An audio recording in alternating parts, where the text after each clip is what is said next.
It's something that was really rare for I think a lot of um, Black families is that I just talked.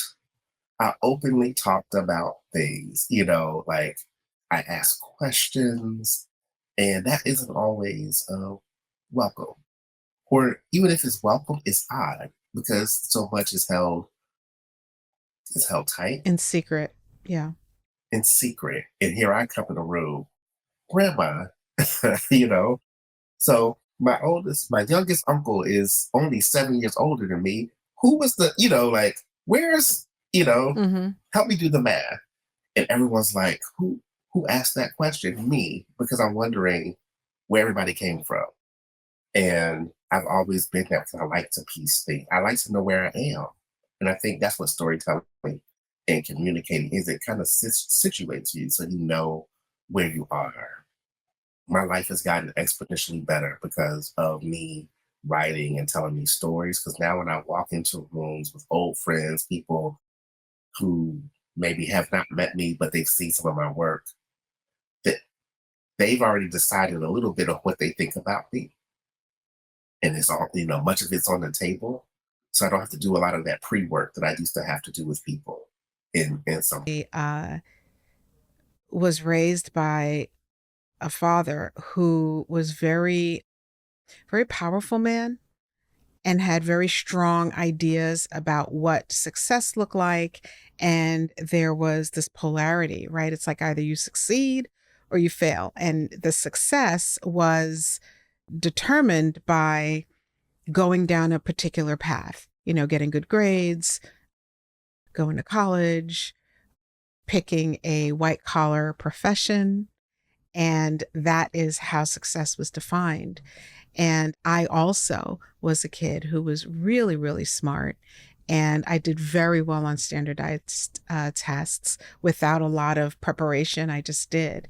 And what I'm, and I actually rebelled as well in high school because, and I remember my conversation with myself was like, you don't understand who I am, right? So, and I didn't understand who I was fully, but there was a conflict between what was expected from and of me and how I felt best in the skin of who I am and who I was.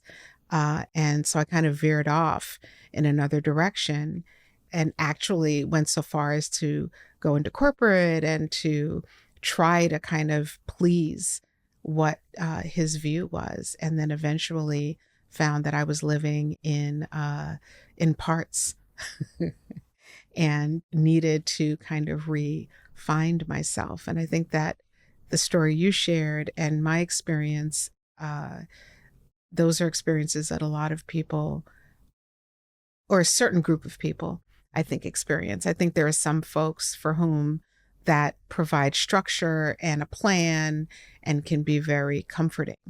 But for others, it can be a real challenge. Have this You have the storytelling down packed, and you seem to understand that we are here writing a story, whether we're aware of it or not. And we are a character in a story about our world, and that we have the ability to create that character and recreate that character um, in a way that is best for us or in a way that best suits who we are or what we want in the moment. And I think that's a very powerful thing to have and to realize and recognize about who you are in the world. Did you always know that about yourself? Or about the way this scene, because it's all a scene, right? I mean, All even of right it. now, right? Because I'm doing this, like, Yeah, it's this all is a a scene. scene. Yeah. This is a scene that you and I are in, that we've created. Hmm. Ryan is behind the camera, Billy's sitting back That's there, right. Yvette's, where she is watching, Parker's somewhere, and we are creating a space together. And I think that one of the things that I really feel drawn to about you is that you get it. So we can create in this moment whatever it is that we choose to. But it's not just about a podcast episode or an author and a filmmaker. It's the person who goes to the grocery store. It's the person who teaches children or adults. It's all of us have this ability to write a story and tell the air quotes truth. And what are we doing Right. with that? And you seem to really understand that. I think having had students, come to me and outside of a classroom setting, and in the book, the primary relationship that I'm dealing with is my father, and I'm thinking about the ways in which I thought I had to exist in the world because of how he saw me, and I saw him as a masculine man who had served in the military and played football. And I was this small kid who liked to read and wasn't necessarily athletic in the ways that he was. And when I got through a few of the chapters, what I began to realize is that one of the things that I had to unlearn was that I had to stop looking for self in other people's reflection. So I'm looking at my mother to see how she approves of what I'm doing to know if I'm doing a good job instead of thinking about how I feel about what I'm doing. I'm looking at my dad, looking at his response to me, as opposed to ever sitting down with myself and say, how do I feel about how I'm moving through the world?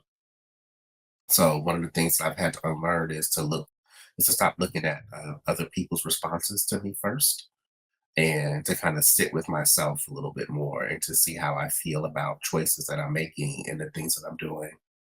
That is a big thing that I've had to learn over the years, and to be okay with being a big one for me is being okay with knowing the truth Mm, about a thing mm, and not telling or saying what that truth is because not everybody can handle it.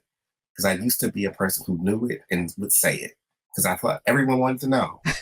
But now I'm comfortable with knowing what I know without always telling people that I know it. I have kids now, so that 5-year-old piece really is striking to me because you see how much your kids start to change because other kids say things to them and teachers.